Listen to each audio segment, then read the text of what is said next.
Olá! Bom, hoje então a gente conversa um pouquinho sobre este livraço chamado Quo Vadis, do autor polonês Henryk. Vamos descobrir esse sobrenome aí, pessoal. Henryk Sienkiewicz. De novo? Henryk Sienkiewicz. Henryk Sienkiewicz. Ou algo assim, não é mesmo? Bem, o Henryk Sienkiewicz nasceu na Polônia em 1846 e faleceu em 1916. Este aqui é um livro ainda escrito, ainda composto e publicado no século XIX. Ele saiu em 1896. Ele foi um autor bastante prolífico lá na Polônia, mas este aqui foi seu grande livro, tanto é que ele atravessou fronteiras e se tornou, ali pela década de 50, um dos filmes mais conhecidos da época, né? Enfim, este romance ganhou o mundo, com aquele filme a fama só aumentou, chegou aqui no Brasil também, este livro aqui já teve diversas edições por aqui, esta aqui é a edição mais nova que a gente encontra por aí. Vou deixar link na descrição do vídeo. O que você vai encontrar aqui, gente, é um romance que se passa na época de Nero. Inclusive, este livro tem um subtítulo, que eu não entendi porque não está na capa, mas enfim, tá aqui na ficha catalográfica, você tem ali, ó, Quo Vadis, Romance do Tempo de Nero. Só lembrando que Nero reinou, né, foi o imperador romano de 54 a 68 depois de Cristo. Ou seja, temos aqui um período em que o cristianismo está em ascensão e tentando ser suprimido de todas as formas pelos romanos. Como vocês já devem ter percebido, este aqui é um romance histórico que vai trazer diversos personagens históricos igualmente, não é mesmo? Então, Nero está aqui como César. Ele foi o quinto imperador da era Júlio-Claudiana. E seu governo foi repleto de escândalos, carnificina, grandes extravagâncias. Aqui neste livro mesmo, Nero é retratado como sendo uma figura bastante frívola, né? Ele achava que ele era um grande artista, então ele competia com os artistas da época. Uma das pessoas que fazem parte aqui da corte de Nero é o Petrônio, né? Você deve conhecer o Petrônio como autor de Satiricon. Inclusive, em Satiricon você vai ter diversas sátiras, não é mesmo? Da época ali, são retratos, né, do estado de coisas mesmo, de um jeito bem espalhafatoso, mas enfim, Petrônio era conhecido por ser aí um grande poeta já em sua época, fazia parte da corte de Nero, ele é o tio do nosso personagem principal aqui deste livro, Marcos Vinícius, que é um dos patrícios, que vai se apaixonar por uma jovem cristã. De volta ao Nero aqui rapidinho, pessoal, nós temos aqui também uma questão de que, como este grande artista que ele achava que era, ele estava compondo aqui no momento em que a história se desenvolve, uma peça chamada As Troianas, para competir com as demais grandes peças ali da literatura grega, enfim. E ele era aquele tipo de pessoa saudosista daquilo que ele não viveu, ele tinha muita vontade de ter presenciado o incêndio de Troia, por exemplo. Então, insinua-se que ele tinha vontade de ver Roma ardendo como Troia. Historicamente falando, tudo leva a crer que Nero foi realmente o responsável pelo incêndio de Troia. Mas é um detalhe que muita gente não afirma, né? Meio que não dá para saber exatamente se foi Nero ou não, mas tudo leva a crer, né? Como eu já falei para vocês. Essa história é bem interessante. Aqui no livro, isso está retratado também desta forma. Aliás, aqui no livro fica claro que foi Nero, o mandante. Ele tinha alguns momentos bem banais para isso. Ele queria uma reconstrução de Roma, uma Roma mais bonita, uma Roma que trocaria de nome, seria Nerópolis. Então você vê, tudo tem a ver com essa questão da grande extravagância de Nero e de sua total falta de consideração absoluta por seu povo também. Então, quando este incêndio acontece e você não tem um Nero assumindo a autoria deste incêndio, você vai tê-lo meio que culpando os cristãos. E esta culpa que vai recair sobre os cristãos vai fazer com que eles sejam 1000 vezes mais perseguidos do que eles já eram. Então está tudo retratado aqui neste livro, que, como eu disse para vocês, começa como uma história de... Aliás, começa não, este romance é o desenvolvimento da grande história de amor entre Marcos Vinícius e Lídia. Lídia era uma nobre de seu povo, mas ela teve seu território tomado, aquela coisa toda, ela meio que se torna uma refém levada a Roma. Ela será criada em uma família de pessoas que vão criá-la desde criança, então assim, ela é como filha deles, né, desses romanos, né, deste casal romano. Mas aos olhos de quem vê de fora, eles vão entender essa menina como uma escrava. Então, quando Marcos Vinícius se apaixona por Lídia, veja bem, nós temos um patrício se apaixonando por uma cristã. E o que nós vamos acompanhar aqui neste livro todinho é esta história de amor impossível, entre muitas aspas, não é mesmo? Então, conversando com seu tio Petrônio, eles meio que vão chegar à conclusão de que é possível, né, tê-la como escrava. O próprio Petrônio vai virar para o sobrinho e vai dizer, ué, por que você não a toma como amante? Mas ela é uma cristã. E no começo não se sabe disso, você tem algumas dicas que vão sendo jogadas, né? Ela vai desenhar um peixe para este Patrício, enfim, para que ele entenda, né, sua índole e tudo mais, ele não vai entender.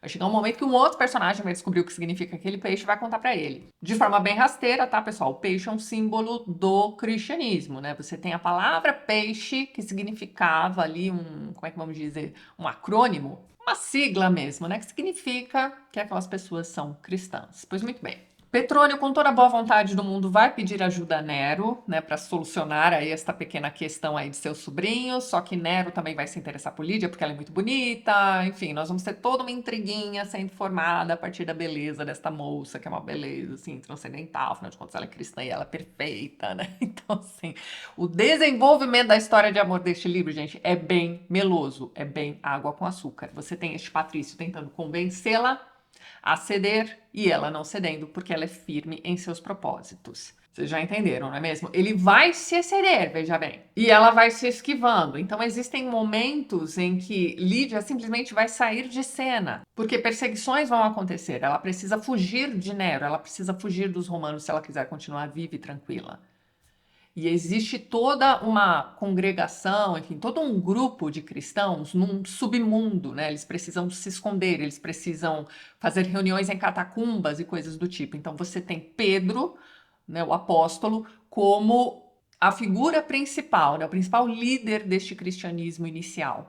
E é ele quem vai, né, comandar aí essas reuniões, digamos assim. Num dado momento você vai ter Vinícius descobrindo esse esconderijo, indo até lá, ouvindo a palavra de Deus da boca do próprio Pedro. Então você tem esses momentos em que Vinícius começa a entrar em contato com o cristianismo, que ele achava que era uma seita maluca, enfim, como todos os outros romanos, mas ele começa a perceber que tem algo ali.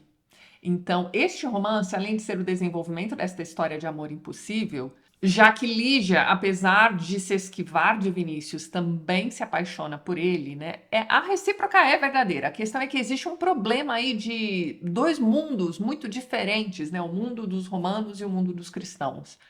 Então você vai acompanhando aqui neste livro todos esses encontros e desencontros que vão acontecer. E você vai acompanhando desde o início o desenvolvimento de Marcos Vinícius também. Então, o interessante aqui, pessoal, é acompanhar a conversão dele, né, que vai acontecer de forma paulatina. Então, alguns eventos vão modificando a vida deste rapaz, vão fazendo perceber que ele precisa fazer de tudo para ficar com esta moça. E assim, é uma via crucis mesmo. Você tem aqui muitos acontecimentos perturbadores, terríveis acontecendo ali, não, acontecimentos acontecendo, bem, vocês entenderam.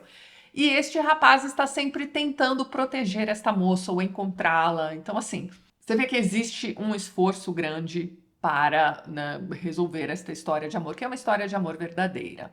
Só que enquanto isso está acontecendo, nós temos estas modificações acontecendo com Vinícius. Então, ele vai se convertendo ao cristianismo aos poucos também. E ele é um personagem bastante honesto. Tem um momento em que ele vai dizer algo do tipo: olha, eu ainda não estou pronto, né? Eu ainda preciso de mais informações, ainda preciso ver mais, eu preciso ter mais elementos, né, para que eu possa crer como vocês creem.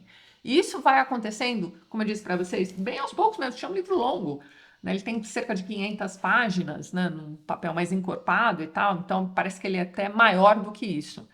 Mas não é um livro que demore tanto assim para ser lido, viu, pessoal? É um livro gostoso de se ler, um novelão. A questão é, até a metade do livro você vai lendo a respeito do desenvolvimento amoroso entre Vinícius e Lídia. Daquele jeitinho bem água com açúcar que eu falei para vocês, mas existe um twistzinho, existe um ponto de virada em que este livro fica excepcional.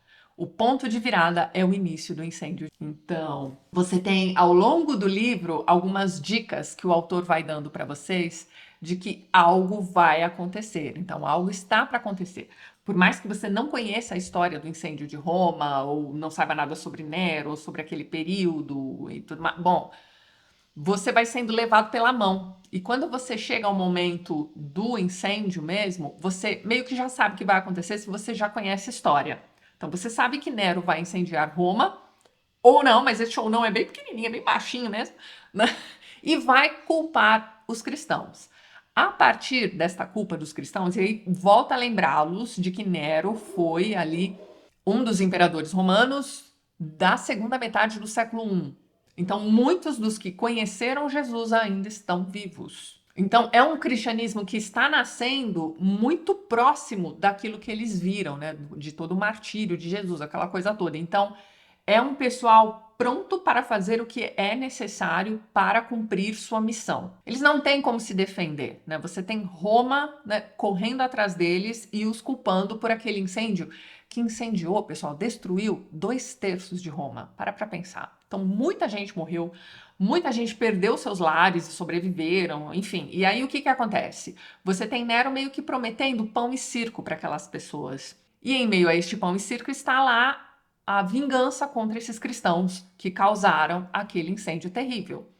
Essa vingança vem da forma mais cruel que você pode imaginar, porque você vai ler tudo, todos os detalhes, o autor não te poupa de absolutamente nada. Ele vai te contar sobre como esses cristãos foram perseguidos e foram levados para o Coliseu. Então eles serão mortos, eles serão chacinados, eles serão queimados vivos, serão devorados por ursos, por leões, serão flagelados aos olhos dos romanos. Então, assim, à luz do dia e à noite, você tem aí esses corpos cristãos crucificados, meio que iluminando a passagem do... Sabe? É chocante. Você vai lendo o que está acontecendo com essas pessoas. Lembre-se de que você passou metade do livro conhecendo esses personagens todos e você vai vendo muitos romanos se convertendo e também passando por este flagelo, pelo martírio, enfim.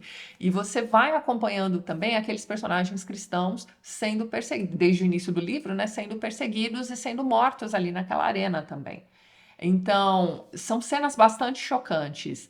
As cenas em que você tem, né, a aceitação, porque este povo vai pacificamente aceitar o seu fim, porque eles sabem que a verdadeira vida está no pós-vida, né? Então, é tudo muito bonito até de se ver. É triste, um negócio assim que você... É um momento catártico quando você chega aqui a essa fase do livro, né? Essa segunda metade. Então, primeiro vem toda a descrição do incêndio de Troia e você vai vendo tudo sendo destruído, consumido pelo fogo, e você tem as reuniões ali dos comandantes de Roma, tentando entender o que é aquilo, o que aconteceu. Todos sabem, mas, né, é o César, não é mesmo? Então, Nero era um cara temido por todos, inclusive. Então, assim, ele já tinha mandado matar a própria mãe, né? A família dele para ele não era nada. Ele tinha aqueles sonhos de grandeza, de ser o maior de todos os imperadores, mas ele era terrível como governante. Então ele não faria falta nenhuma. A partir do momento em que esses comandantes começam a perceber o que está acontecendo, digamos que a batata de Nero começa a assar, não é mesmo?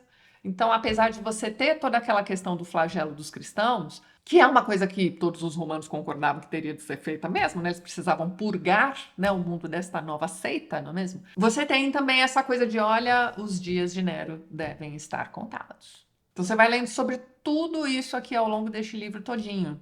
E quando você chega ao último capítulo da segunda parte, né, bem na metade do livro mesmo, né, e você tem o início do incêndio, você tem o Vinícius e a Lígia ouvindo o rugido de um leão, então existe um prenúncio de que alguma coisa está para acontecer, e é este incêndio terrível. Quando você entra na terceira parte do livro, meus amigos, é aqui que está o ouro dentro deste romance. É aqui que você vai ler sobre o incêndio, todos os desdobramentos, tudo o que vai acontecer. Além de Pedro, aqui neste livro está retratado também Paulo. Então, essas duas figuras estão aqui trabalhando também para fortalecer, né, a alma desses cristãos que estão precisando passar por este flagelo. Enquanto tudo isso está acontecendo historicamente, nós temos Lígia sumindo mais uma vez em meio ao incêndio. Então, você tem Vinícius desesperado, querendo saber se ela também morreu, se ela está em algum tipo de hospital, alguma coisa do tipo. Então, essa busca por Lígia continua. Será que ela também foi parar no Coliseu? Será que ela também será morta por ursos? Enfim, tudo isso vai gerando uma busca constante aqui neste livro. Não só por parte de Vinícius, mas seus amigos também. Ela tem, como ela era, né, uma princesa raptada por Roma, enfim, né, ela tinha lá o seu séquito, digamos assim. Então existiam muitas pessoas interessadas em mantê-la bem. Ela era uma pessoa muito boa. Então, o reencontro de Vinícius e Lígia é algo muito tocante lá pro final do livro. Você tem um casamento meio que sendo realizado pelo próprio Pedro. Você tem Pedro no momento mais bonito deste livro, que é o momento em que se explica o título, né, Quo Vadis. Isso aqui está escrito na Basílica de São Pedro. Aliás, é Quo Vadis Domini, né? E o momento em que esta frase aparece é das coisas mais bonitas que você vai ler na literatura. Eu vou contar para vocês, porque eu acho que isso é história também, né? Para quem é cristão, principalmente, esta é uma passagem, né, da história do cristianismo que muita gente conhece. É a questão de que, em meio a todo aquele caos, né, os líderes desta igreja primitiva precisavam se manter firmes. E a missão de Pedro era criar ali a primeira igreja realmente. Ele era a pedra onde tudo seria construído, não é mesmo? Então, existe um momento em que o bicho está pegando em Roma e não se sabe o que fazer, está todo mundo perdido. E este Pedro também está pensando em sair de Roma. E aí Jesus aparece para ele. Ele está acompanhado, caminhando por uma estrada, e só ele vê o clarão, só ele vê o homem saindo daquele clarão. E se encaminhando no sentido oposto. Então você tem Pedro saindo de Roma e Jesus meio que entrando em Roma. E aí você tem Pedro perguntando a Jesus, né? Quo vadis, Domine? Aonde vai, Senhor?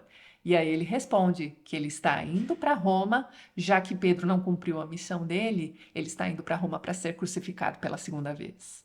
Sério, este momento te quebra de um jeito que, olha, é óbvio que Pedro, depois dessa volta para Roma, faz o que precisa ser feito, enfim. Mas sério, isso aqui é um momento neste livro assim que te deixa arrepiado, sabe? É bonito demais, gente.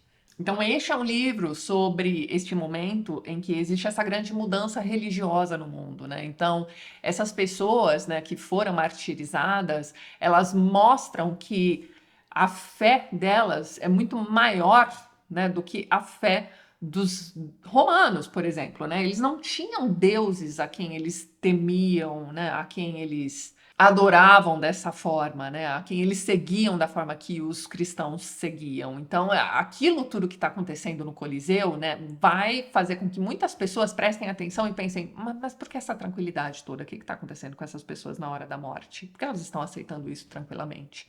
Por que elas estão morrendo com um semblante tranquilo? Então, tudo isso leva essas pessoas também a prestarem mais atenção. Então, é um tiro que sai pela culatra.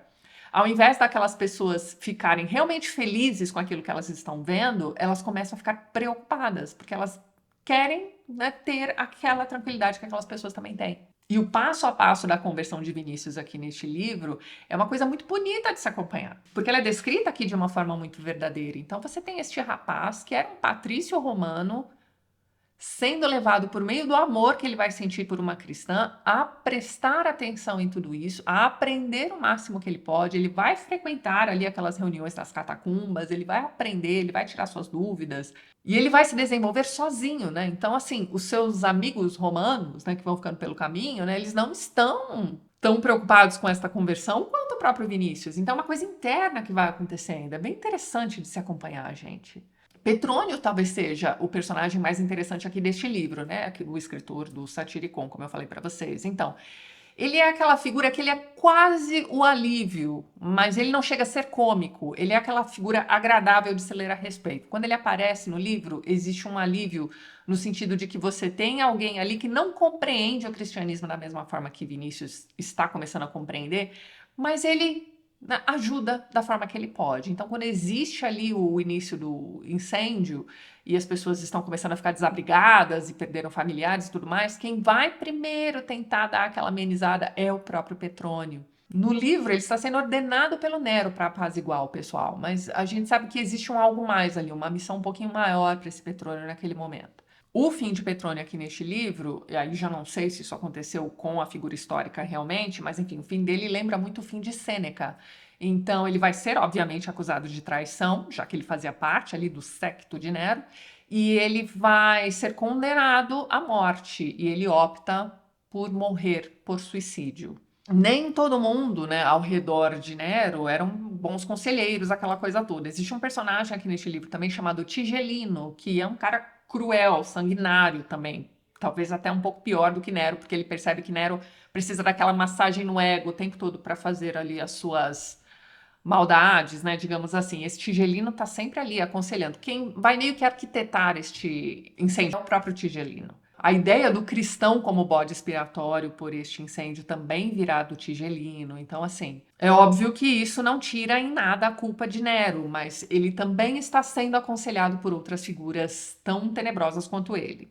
Pedro, que tenta fugir também, mas né, tem aquele encontro com Jesus e volta e resolve fazer aquilo que ele precisa fazer. Ele vai passar pelo martírio também. Esses líderes do início do cristianismo também precisam dar este exemplo. Então, ele entende que ele também precisa passar por tudo aquilo. O que vai acontecer com Nero? Né? Ele vai ser absolutamente abandonado pelo Senado, ele vai perder todo o seu apoio e, enfim, ele vai também se suicidar no fim das contas. E existe também aquela questão de que Nero teria morrido pronunciando suas últimas palavras, que teriam sido que artista morre comigo, né?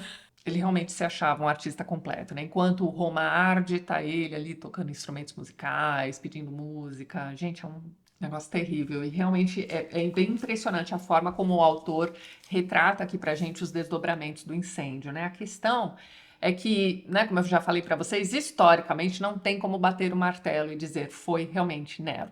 Mas vocês entenderam, né? Aqui neste livro, tudo leva a crer que foi ele mesmo e, enfim. É muito difícil não entender Nero como o mandante deste incêndio. Existem historiadores daquela época que vão dar conta da crueldade extrema deste cara, enfim.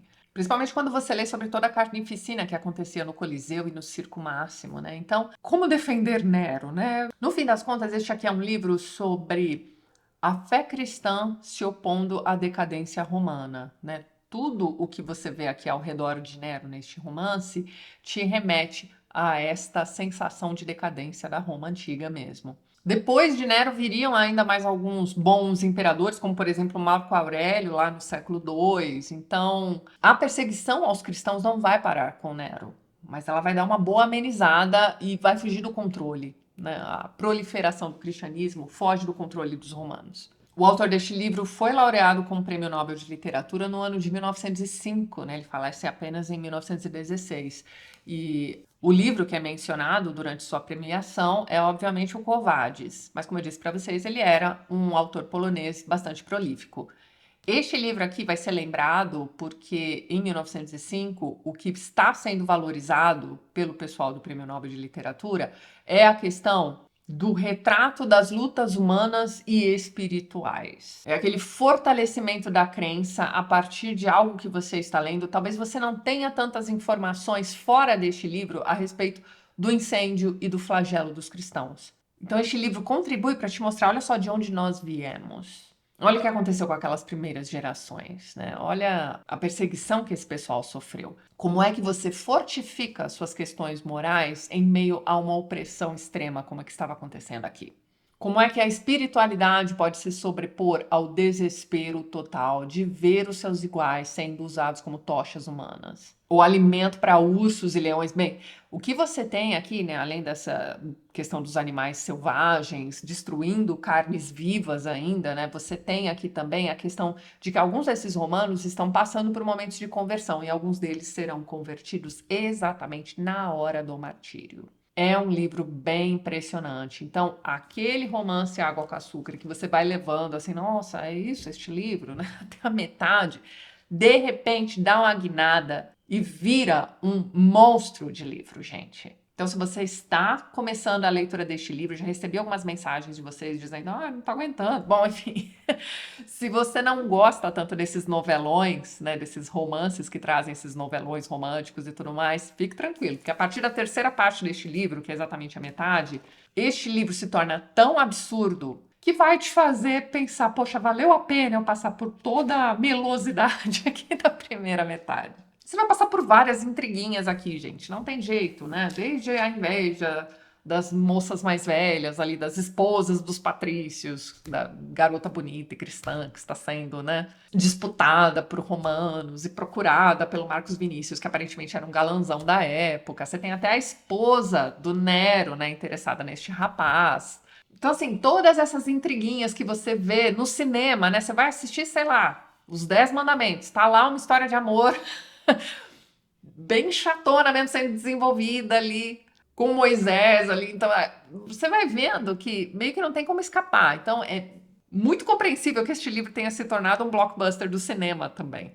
É a Deborah Kerr que faz o papel da Lígia no filme, não é? E tem uma versão mais nova também, enfim. Eu só vi o filme antigo e o próprio Nero é representado de um jeito que é extremamente irritante. Eu não tenho certeza se existe um anacronismo aqui na figura de Paulo, porque ele é colocado como um apóstolo, E aí, por favor, me corrijam aí, mas me parece que Paulo vem numa geração bem posterior. Ele não conviveu com Jesus. Ele tem um momento com Jesus também, em que ele vai se converter. Ele também era um romano que perseguia cristãos, mas a partir do momento em que ele tem aquele encontro com Jesus, ele se converte, né? Ele vai ficar cego durante bastante tempo, ou ele passa o resto da vida cego, agora eu já não me lembro. Mas eu não saberia dizer se historicamente Paulo de Tarso conviveu com Pedro, por exemplo. Eu senti falta de Lucas, por exemplo, aqui, quando se fala em Paulo, né? Geralmente, esses dois personagens aparecem juntos, né, nos grandes romances históricos a respeito deste período. O Lucas é mencionado assim, en passant aqui neste livro, mas enfim, ali no final desta edição, pessoal da Sétimo Selo, vocês vão encontrar um apêndice muito interessante com os personagens históricos que são mencionados. Então, você tem breves descrições ali de quem eles eram, quais eram suas funções. Então, o livro é repleto de personagens históricos misturados com personagens absolutamente ficcionais, que representam, né, figuras da época, como, por exemplo, a Lígia, que vai representar esta princesa deste povo cristão e tudo mais, que vai ser raptada, né, entre muitas aspas, pelos romanos. Digo entre aspas porque ela será criada como filha. Então você tem o Marcos Vinícius também, que não é uma figura histórica, mas que representa também esses patrícios, e, enfim. Ele será o sobrinho do grande artista da época, que era o Petrônio.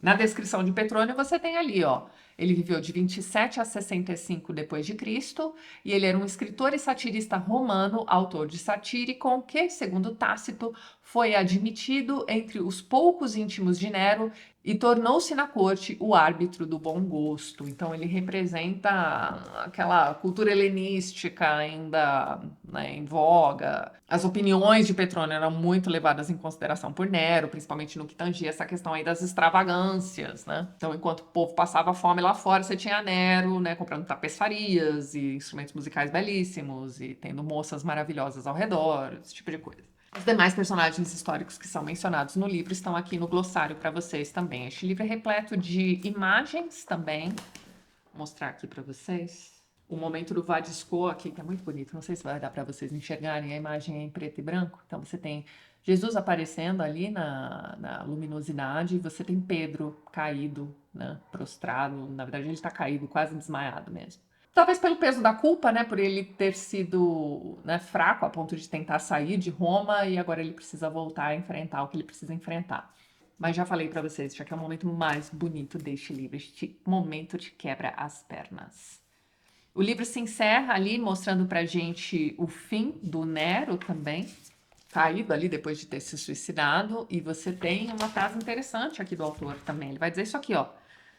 Assim passou Nero, como passam a ventania, a tempestade, o fogo, a guerra ou a peste. Tudo passa nessa vida, né? E desde então, do alto do Vaticano, reina sobre a cidade e sobre o mundo a Basílica de Pedro. E aí você tem ali, ó. Não muito distante da antiga Porta Capena, existe hoje uma minúscula capela onde se lê, meio apagada, esta inscrição: Quo vadis Domine. E assim se encerra o livro. Gente, é um livro muito bonito, muito pesado, as descrições são gráficas, né? O autor tem um propósito, ele quer te mostrar o que foi que aconteceu com essas pessoas no início de tudo. Me refiro ao início do cristianismo propriamente dito, pós-crucificação. Então, aquele primeiro século foi provavelmente o mais difícil.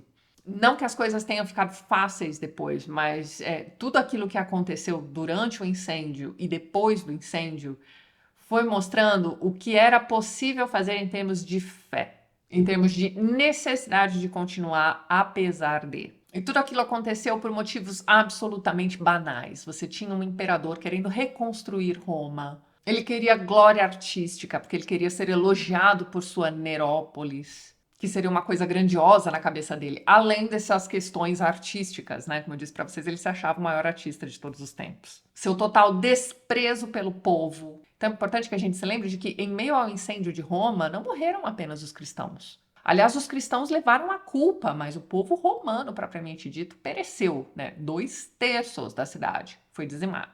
Enquanto isso, você tem um imperador observando do alto a Roma queimando, como se aquilo fosse um grande espetáculo, como se ele estivesse presenciando o incêndio de Troia, para escrever suas troianas, veja bem. Então, O livro se encerra com uma calmaria depois de uma tempestade dessas. Então você vai vendo aquelas pessoas colhendo frutos, né, de sua resiliência. Você tem o reencontro dos amantes, você tem o fim dos grandes vilões, você tem a redenção pessoal por meio do amor. Então você tem o fim de uma era praticamente. Então todas aquelas pessoas que eram pagãs e que presenciaram o flagelo no circo, no Coliseu, enfim, aquelas pessoas, né, repensaram suas vidas. Então, era o início de uma grande mudança. Mas você pode enxergar este livro aqui também como um grande retrato da decadência de uma sociedade. Então, é o declínio e queda de Nero, que nós vamos acompanhar aqui neste livro. Portanto, o declínio e queda de uma era também. É um livro interessante, pessoal, muito bonito, né? Persevere aí se você tiver dificuldade ali em aguentar a primeira metade do livro, porque a segunda é imperdível. Eu vou ler alguns trechos aqui do livro para vocês. Então, lá no comecinho, numa conversa com o Petrônio mesmo, vá vendo, né? O livro tá cheio de... Ai, gente, e o meu livro tá se desfazendo, tá? Só pra dizer pra vocês, mas enfim. O livro está cheio de dicas daquilo que vai acontecer ali na frente. Então, o próprio Petrônio vai virar para Nero num dado momento e vai dizer isso aqui, ó, na página 114, ó. Senhor, disse ele gravemente, em vossa dor, ponde fogo a Roma e ao universo, mas conservai-nos vossa voz. Então, é uma bela de uma puxada de saco que ele vai dar aqui no Nero, né, que está se considerando aí um grande artista, não é mesmo? E Petrônio, como essa figura que faz parte da corte e tudo mais, precisa agradar a Nero, não é mesmo? Então você vai ver aqui alguns detalhes como esses aqui. Lembrem-se de que Nero era César, tá? Porque em diversos momentos aqui ao longo do início deste livro, você vai ler parágrafos em que ele é chamado de Nero e outros em que ele é chamado de César, é a mesma figura, tá? Aqui nós temos o Vinícius, né, começando a compreender aí a questão cristã, né? Então ele vai dizer isso aqui na página 156. O que disse ele de novo, pensou. Ele aqui no caso é Pedro, tá? É essa então a doutrina desconhecida? Todos já ouviram essa arenga. Os cínicos não celebram a pobreza e a renúncia? Sócrates não pregou a virtude como algo tão antigo e bom? Qualquer estoico, até mesmo Sêneca, que possui 500 mesas de madeira de limoeiro, não louva a moderação, não prega a verdade, a paciência na adversidade e a firmeza na desgraça? Então ele está dizendo assim, o que é de novo aqui, né, nesse discurso de Pedro? É o início, né? Ele está começando a prestar atenção. Mas isso tudo é como trigo esquecido num canto, que os ratos ainda roem, mas os homens não querem mais por estar embolorado. Ó, Vinícius não compreendia tudo, mas já sabia que, de acordo com a crença cristã, esse Deus era único e todo-poderoso. Ficava sabendo agora que este Deus era o bem universal e a universal verdade. E pensou consternado que, diante de semelhante demiurgo, Júpiter, Apolo, Juno, Vesta e Vênus ficavam parecendo um bando de saltimbancos fazendo chacota, ora em conjunto, ora cada um por sua conta. Então ele está repensando o panteão. Olha lá. E não bastava amar aqueles que faziam o bem, pois o Cristo perdoara até mesmo aos judeus que o haviam entregue à morte e aos soldados romanos que o puseram na cruz. Não bastava perdoar aqueles que nos ofendiam, era preciso também amá-los e retribuir-lhes o mal pelo bem. Não bastava amar os bons, era preciso amar até mesmo os maus, pois não era senão pelo amor que se podia destruir neles a maldade. Olha isso. Ao ouvir essas palavras, Tilon, né, um dos personagens aqui que será convertido também ao longo do livro, pensou que trabalhara inutilmente, pois Ursus era um cristão também muito forte, ele é comparado a Hércules aqui em diversos momentos, e ele cuida de Lígia, né?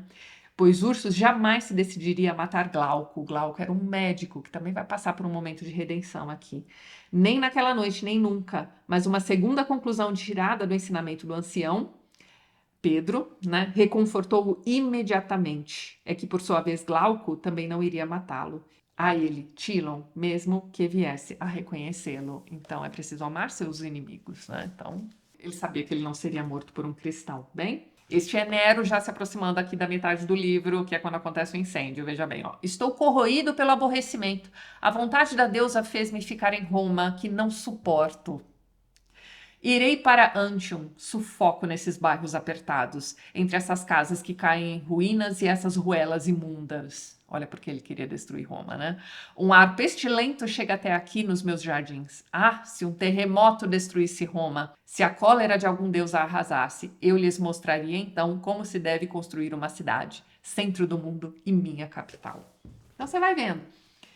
O livro é todo construído de forma a te mostrar que quem incendiou Roma foi realmente Nero. Quando o incêndio começa, né, e existe uma reunião ali de Nero com seus comparsas, aquela coisa toda, vem um mensageiro dizer isso aqui, ó, perdão, divino imperador, Roma arde, a maior parte da cidade está em chamas. E aí nós temos o narrador, né, todos os presentes levantaram-se bruscamente, Nero abaixou o fornix e exclamou, deuses, verei então uma cidade em chama e terminarei minha troiana. Aí ele se vira para um cônsul e pergunta isso aqui: se partir imediatamente, chegarei a tempo de ver um incêndio? Enfim, pessoal, livraço, fica aqui a recomendação para vocês. Para quem gosta de bons novelões, para quem gosta de romances históricos e para quem nunca leu sobre o incêndio de Roma de um jeito tão vívido, eu fiquei muito impressionada com a segunda parte deste livro, pessoal. Vale muito a pena a leitura, a gente já começou o ano muito bem, não é mesmo? Vai ser um pouco difícil superar este livro aqui como um dos melhores do ano, hein? Estamos em janeiro ainda, mas já estou prevendo. Reforço a recomendação, pessoal. E nós vamos ficando por aqui, mas antes gostaria de mais uma vez agradecer a todos os apoiadores do canal. Vocês estão vendo os nomes deles aqui ao lado e na descrição do vídeo. Você também encontra os links para os perfis literários do pessoal que apoia o TLT e que também produz conteúdo sobre livros aqui no YouTube e no Instagram. Caso você queira se tornar um apoiador do canal, já deixo aqui meu muito obrigada de coração.